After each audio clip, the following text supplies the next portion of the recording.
Hello दोस्तों, welcome to all of you. Haryana GK की second class लेकर आए हैं दोस्तों। पहली क्लास में कुछ क्वेश्चन के रिगार्डिंग बात की थी हमने। वो मोस्ट इंपॉर्टेंट क्वेश्चन जो ज्यादातर हरियाणा के एग्जाम में पूछे जाते हैं या उसके आसपास से पूछे जा सकते हैं, वो सारे क्वेश्चन हम जो है लेकर आ रहे हैं अपने इन क्लासेस में। तो दूसरी क्लास हम अपनी शुरू करते हैं दोस्तों पहले क्वेश्चन से। क्वेश्चन पूछा गया, हरियाणा के किस भाग में सर्वाधिक वर्षा होती है। दोस्तों, राइट आंसर इसका रहता है उत्तर पूर्वी भाग जो होता है। हम जैसे जानते हैं हरियाणा के उत्तर पूर्वी भाग में शिवालिक की पहाड़ियां पड़ती हैं, जो हमारे पंचकुला में, अंबाला में, यमुनानगर में, तीनों डिस्ट्रिक्ट में लगती है। और पंचकुला में हरियाणा में सबसे ज्यादा बारिश होती है, जबकि यमुनानगर के छछरौली में सबसे भारी बारिश होती है, जिसे हरियाणा का चेरापूंजी भी कहा जाता है। तो सिर्फ पार्ट यहाँ पर पूछा गया है, तो सबसे ज्यादा बारिश हमारे यहाँ पर उत्तर पूर्वी में होती है। सेकंड क्वेश्चन पूछा गया दोस्तों, हरियाणा के किस भाग में सबसे कम वर्षा होती है। और आंसर आपका यहाँ पर रहेगा दक्षिण पश्चिमी, जो आंसर रहेगा दक्षिण वाला पार्ट है दोस्तों, दक्षिण पश्चिम वाला पार्ट है हरियाणा का। राजस्थान की ओर जो पार्ट लगता है वहां पर सबसे कम बारिश होती है हमारा। महेंद्रगढ़ है, सिरसा है और हिसार है, वो वाला पार्ट जो रेवाड़ी है वहां पर सबसे कम बारिश होती है हरियाणा की। तो दक्षिण पश्चिमी हिस्सा है हमारा, वहां पर सबसे कम बारिश होती है। तीसरा क्वेश्चन पूछा गया दोस्तों, हरियाणा के मध्यवर्ती भाग में कौन सी मिट्टी पाई जाती है। तो इसका आंसर दोमट मिट्टी रहता है दोस्तों। ए ऑप्शन इसका सही रहेगा। दोमट मिट्टी जो है ये हरियाणा के मध्यवर्ती भाग में सबसे ज्यादा पाई जाती है।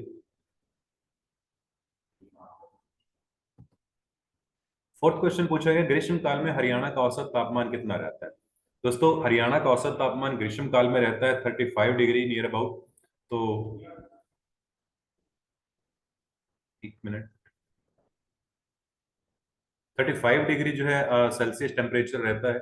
कुछ और क्वेश्चन यहाँ आसपास से जो पूछे जा सकते हैं दोस्तों, हरियाणा का औसत तापमान सर्दियों में 12 डिग्री से लेकर गर्मी में 35-35 डिग्री तक जो रहता है। यानी सर्दियों में औसत पूछा जाए तो 12 डिग्री है, गर्मियों में औसत पूछा जाए तो 35 डिग्री के करीब रहता है। हरियाणा में सबसे गर्म जो जिला है वो हिसार है दोस्तों, सबसे ठंडा जिला भी हिसार है। रेत की वजह से सबसे ज्यादा गर्मी, सबसे ज्यादा सर्दी सर्दी दोनों ही हिसार में होती है। पांचवा क्वेश्चन पूछा गया दोस्तों, हरियाणा की जलवायु किस प्रकार की है। डी आंसर इसका रहेगा उपोष्ण कटिबंधीय शुष्क महाद्वीपीय जलवायु हरियाणा की है। उपोष्ण कटिबंधीय भाग में हरियाणा है 23.5 डिग्री नॉर्थ लैटिट्यूड से ऊपर है, जो ज्योग्राफी में हम पढ़ते हैं कर्क रेखा से ऊपर वाला भाग है। तो उपोष्ण कटिबंध में शुष्क महाद्वीपीय जलवायु है हमारी। छठा क्वेश्चन पूछा गया है, हरियाणा राज्य की सर्वाधिक महत्वपूर्ण नदी कौन सी है। तो नदी जो हमारी सबसे महत्वपूर्ण है दोस्तों, यमुना नदी आती है। और कुछ और क्वेश्चन इसके बारे में जो पूछे जाएं, यमुना नदी का ओरिजिन यमुनोत्री ग्लेशियर से होता है। उत्तराखंड में बंदरपुछ पर्वत चोटी है, यमुनोत्री ग्लेशियर में वहां से ओरिजिन होता है इसका। हरियाणा में जब ये एंटर करती है, यमुनानगर डिस्ट्रिक्ट ताजेवाला जगह से एंटर करती है। हरियाणा और यूपी के बीच में 327 किलोमीटर की बाउंड्री बनाते हुए ये निकलती है। और हमारे जो डिस्ट्रिक्ट लगते हैं, यमुनानगर, करनाल, पानीपत, सोनीपत, फरीदाबाद और पलवल। पलवल के हसनपुर नामक जगह से ये जो है एग्जिट कर जाती है हरियाणा से, और आगे यूपी में प्रयागराज में जाकर गंगा से मिल जाती है और वहां पर त्रिवेणी संगम बनाती है। टोटल लंबाई इस नदी की 1365 किलोमीटर होती है और भारत की सबसे लंबी नदी भी जानी जाती है यमुना नदी। सेवेंथ क्वेश्चन पूछा गया दोस्तों, प्रसिद्ध बड़खल झील हरियाणा के किस जिले में है। तो बड़खल झील हमारे यहाँ पर फरीदाबाद में है दोस्तों। दोस्तों, हरियाणा की कुछ झीलों के बारे में कुछ क्वेश्चन पूछे जाते हैं जो सबसे मेन है। बड़खल झील के बारे में क्वेश्चन पूछा जाता है। 1947 आजादी का जो साल है, उसी साल बाढ़ से बचने के लिए यहाँ पर इस झील का निर्माण किया गया था। तो फरीदाबाद की सबसे फेमस झील जो है बड़खल झील आती है। इसके अलावा सूरजकुंड झील भी है यहाँ पर, जहाँ पर सूरजकुंड मेला लगता है। और इसी के पास गुरुग्राम एक जगह है जहां पर दमदमा झील आती है दोस्तों। हरियाणा में सबसे बड़ी जो झील है वो दमदमा झील आती है। लगभग 3000 एकड़ में फैली ये झील है। इसके अलावा कोटला झील जो मेवात में है वो इंपॉर्टेंट पूछी जाती है। तिलियार झील रोहतक में है, वो खास पूछी जाती है। और करण झील जो करनाल में है। और इसके अलावा कुरुक्षेत्र से पूछी जाती है दोस्तों। सन्निहित सरोवर है, ब्रह्म सरोवर है, ये वाली जो है कुरुक्षेत्र में है।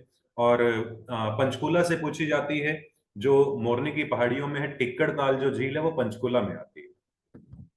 एट क्वेश्चन दोस्तों है, यमुना नदी हरियाणा के किस जिले से होकर नहीं बहती। तो मैंने आपको अभी बताया हरियाणा की यूपी की तरफ जो बाउंड्री लगती है, उस बाउंड्री को बनाते हुए यमुना कभी हरियाणा में कभी यूपी में ऐसे जिगजैग चलती है। तो इस बाउंड्री पर जो हमारे डिस्ट्रिक्ट लगते हैं, यमुनानगर, करनाल, पानीपत, सोनीपत, फरीदाबाद और पलवल, वहां पर यमुना है। इसका मतलब यहाँ पर जो ऑप्शन आता है सिरसा, सिरसा हमारे बिल्कुल वेस्टर्न पार्ट में है दोस्तों, पंजाब की ओर इसकी बाउंड्री लगती है, घग्गर नदी वहां पर बहती है। यमुना नदी का सिरसा से कोई लिंक नहीं है। नौवां क्वेश्चन पूछा गया दोस्तों, टांगड़ी किस नदी की प्रमुख सहायक नदी है? तो दोस्तों राइट आंसर इसका आता है सरस्वती। टांगरी के बारे में कुछ और जो क्वेश्चन पूछे जाते हैं, इसका ओरिजिन होता है पंचकुला से। पंचकुला में दोस्तों मोरनी की पहाड़ियां हैं, वहां से ये निकल कर आती है, वहां से निकलकर बहती है, अंबाला में बहती है और अंबाला के मुलाना में आकर मारकंडा नदी में मिल जाती है। जो मारकंडा आगे कुरुक्षेत्र में आकर सरस्वती नदी में मिलती है। तो यहाँ पर मारकंडा ऑप्शन नहीं है, तो हम सरस्वती की सहायक नदी मान सकते हैं टांगरी। 10वां क्वेश्चन पूछा गया दोस्तों, गुरुग्राम में इनमें से कौन सी झील नहीं है? तो हमने बात की थी दमदमा झील, सबसे बड़ी जो झील है हमारी, ये गुरुग्राम में है। खलीलपुर झील भी गुरुग्राम में है। बड़खल झील, बड़खल झील फरीदाबाद में जो हमने जानी 1947 में जो बनाई गई थी, तो बड़खल झील फरीदाबाद में है, गुरुग्राम में नहीं है। सुल्तानपुर झील भी जो है गुरुग्राम में ही आती है, यानी यहां पर हमारा जो राइट आंसर रहेगा सी रहेगा, बड़खल झील जो फरीदाबाद में है, गुड़गांव में नहीं। 11वां क्वेश्चन पूछा गया, साहिबी नदी हरियाणा के किस जिले से प्रवेश करती है? दोस्तों साहिबी नदी हरियाणा में रेवाड़ी से जो है प्रवेश करती है। दक्षिण भारत वाले हिस्से में सबसे प्रमुख नदी साहिबी है। इसी में आकर हमारी इंदौरी मिलती है, या कृष्णावती मिलती है, या दोहान मिलती है। और एक मसानी बांध एक फेमस है जो इस नदी पर दक्षिण भारत में बना है, उसके बारे में याद रखिएगा। नेक्स्ट क्वेश्चन पूछा गया, हरियाणा में कुल कितने राष्ट्रीय उद्यान है? नेशनल पार्क के बारे में पूछा गया है। दोस्तों दो नेशनल पार्क आते हैं हरियाणा में। एक आता है यमुनानगर में, जिसका नाम है कालेसर राष्ट्रीय पार्क, 2003 में राष्ट्रीय पार्क इसे बनाया गया। और एक आता है हमारे गुरुग्राम में सुल्तानपुर के नाम से, 1989 में जिसे नेशनल पार्क बनाया गया। तो दो नेशनल पार्क हरियाणा में आते हैं दोस्तों। 13 क्वेश्चन पूछा गया दोस्तों, राज्य में किस जिले में सर्वाधिक वन क्षेत्र पाए जाते हैं? दोस्तों हरियाणा से वन क्षेत्र से कुछ क्वेश्चन जो पूछे जाते हैं, हरियाणा के केवल 2.53% एरिया पर जो है वन है। हमारे यहाँ पर सबसे ज्यादा वन जहां पर है, उस डिस्ट्रिक्ट का नाम है पंचकुला। पंचकुला में लगभग 400 किलोमीटर स्क्वायर जो एरिया है, उतने एरिया पर वन पाए जाते हैं। और इसके एरिया का ये अप्रोक्स 30%, यानी दोनों ही क्वेश्चन, भारत सॉरी हरियाणा में सबसे ज्यादा वनों वाला डिस्ट्रिक्ट वो पंचकुला है, 400 किलोमीटर स्क्वायर। सबसे ज्यादा वन प्रतिशत वाला जिला भी पंचकुला है, 30%। सबसे कम वन पूछे जाए तो दोस्तों पानीपत में आता है। और सबसे कम वन प्रतिशत पूछी जाए तो वो फतेहाबाद में आती है, 17% के करीब वहां पर जो है फॉरेस्ट पाए जाते हैं हमारे।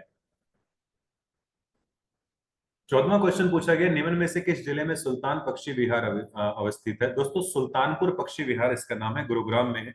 मैंने आपको बताया सुल्तानपुर झील गुरुग्राम में, तो सुल्तानपुर के नाम से याद रखिएगा। सुल्तानपुर नेशनल पार्क पूछा जाए, सुल्तानपुर वाइल्ड लाइफ सेंचुरी पूछा जाए, सुल्तानपुर पक्षी विहार पूछा जाए, गुरुग्राम में है। जो सुल्तानपुर पक्षी विहार है दोस्तों, हमारे एक प्रसिद्ध पक्षी वैज्ञानिक रहे हैं, उनके नाम पर जो है इसको नाम दिया गया, सुल्तान अली पक्षी विहार को। सुल्तानपुर पक्षी विहार की स्थापना कब की गई? दोस्तों साल आता है 1971, 1971 में सुल्तानपुर पक्षी विहार की स्थापना की गई थी। और प्रसिद्ध पक्षी वैज्ञानिक जो मैं आपको नाम बता रहा था, सलीम अली उनका नाम है। सलीम अली के नाम पर इसका नाम रखा गया, तो सलीम अली पक्षी विहार भी जो है सुल्तानपुर पक्षी विहार को कहा जाता है। 16वां क्वेश्चन दोस्तों, कहा गया हरियाणा के कुल भौगोलिक क्षेत्र में कितने प्रतिशत भाग में वन पाए जाते हैं? तो मैंने अभी आपको बताया था 3.53% जो हमारा एरिया है, इतने परसेंट एरिया पर हमारे फॉरेस्ट पाए जाते हैं। नेक्स्ट क्वेश्चन पूछा गया, इनमें से कौन सा हरियाणा का सर्वप्रथम इको पार्क है? दोस्तों इको पार्क जो हमारा सुल्तानपुर पक्षी विहार जो गुरुग्राम वाला है, वही आता है। पूछा गया इनमें से किस जिले में कालेसर राष्ट्रीय उद्यान? तो मैंने आपको बताए थे हरियाणा में दो राष्ट्रीय उद्यान, कालेसर 2003 में बना, कहां पर है वो? यमुनानगर में है, यानी इसका राइट आंसर कौन सा रहेगा? ए रहेगा। 19वां क्वेश्चन पूछा गया दोस्तों, सुल्तानपुर राष्ट्रीय उद्यान राज्य के किस जिले में है? तो गुरुग्राम में। 20वां क्वेश्चन पूछा गया, राज्य में रेड जंगल फाउल प्रजनन केंद्र कहां पर है? दोस्तों रेड जंगल फाउल प्रजनन केंद्र आता है पिंजौर में, जो पंचकुला में है। प्रजनन केंद्र से कुछ क्वेश्चन जो हरियाणा से पूछे जाते हैं दोस्तों, मगरमच्छ प्रजनन केंद्र पूछा जाता है जो कुरुक्षेत्र में आता है। काला हिरण प्रजनन केंद्र पूछा जाता है जो पीपली में आता है। इसके अलावा मौर प्रजनन केंद्र पूछा जाता है जो रेवाड़ी के झाबुआ में है। मौर एवं चिंकारा प्रजनन केंद्र पूछा जाता है जो भिवानी के कैरू में है।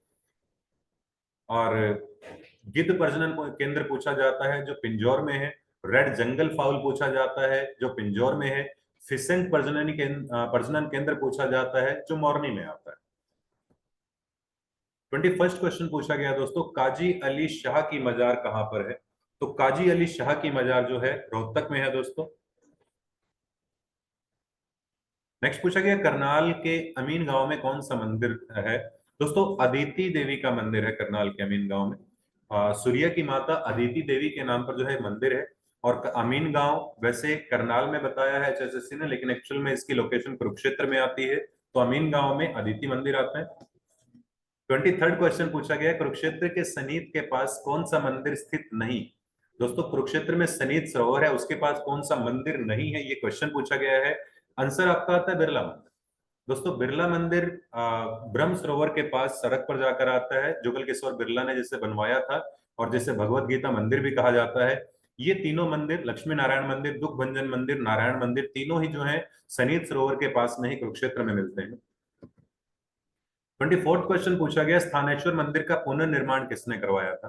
दोस्तों इसका पुनर्निर्माण कराया था सदाशिव राव। पुष्यभूति ने इसका निर्माण कराया था और रिपेयर कराई थी सदाशिव राव ने। तो मराठा जो सदाशिव राव है उनके द्वारा इसका पुनर्निर्माण कराया गया। नेक्स्ट पूछे, कुरुक्षेत्र में स्थित चंद्रकूप का निर्माण किसने कराया? दोस्तों युधिष्ठिर ने चंद्रकूप का निर्माण कराया था जो कुरुक्षेत्र में है। 26 क्वेश्चन पूछा गया, कपिल मुनि से संबंधित स्थल है। दोस्तों कलायत, कैथल की एक जगह है कलायत जहां पर कपिल मुनि का प्रसिद्ध आश्रम है, तो वहां से संबंधित है। नेक्स्ट क्वेश्चन पूछा गया, बौद्ध धर्म का केंद्र बिंदु कौन सा था? सुध नाम से एक जगह आती है दोस्तों हरियाणा में, ये बौद्ध धर्म का जो है प्रमुख केंद्र बिंदु रहा है। 28 क्वेश्चन पूछा गया, पलम्बसुर की राजधानी कौन सी थी? तो पलवल दोस्तों, बी आंसर आता है। पलवल के बारे में पढ़ा भी जाता है, पलम्बसुर ने इसे बसाया था। अपलवा इसका पुराना नाम था, तो पलम्बसुर के नाम से पलवल का नाम ही याद रखिएगा। नेक्स्ट पूछा गया, अंग्रेजों द्वारा अंबाला में छावनी कब बनाई गई? दोस्तों 1843 में इसे बनाया गया था। इससे कुछ और क्वेश्चन जैसे निकाले जाएं तो इससे पहले जो ये छावनी है ये करनाल में हुआ करती थी।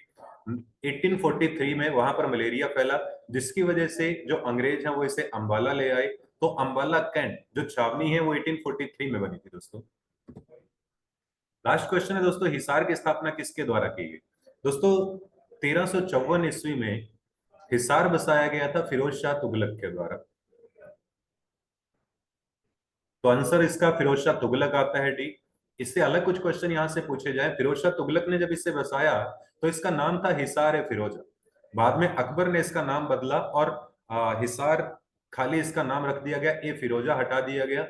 हिसार ए फिरोजा का मतलब होता था फिरोज का किला। तो नाम चेंज किया इसका अकबर ने, लेकिन इसकी स्थापना की थी फिरोज शाह तुगलक ने। और ऐसे ही आप पढ़ेंगे, फिरोज शाह तुगलक ने अपने बेटे फतेह खान के नाम पर एक और डिस्ट्रिक्ट का हमारा नाम लिखा। तो आप लोग मुझे कमेंट करके बताइएगा वो कौन सा डिस्ट्रिक्ट है जिसका नाम जो है फिरोज शाह तुगलक ने ही रखा और अपने बेटे फतेह खान के नाम पर। ठीक है दोस्तों, तो आज के लिए इतना ही काफी, मिलते हैं नेक्स्ट क्लास। Thank you.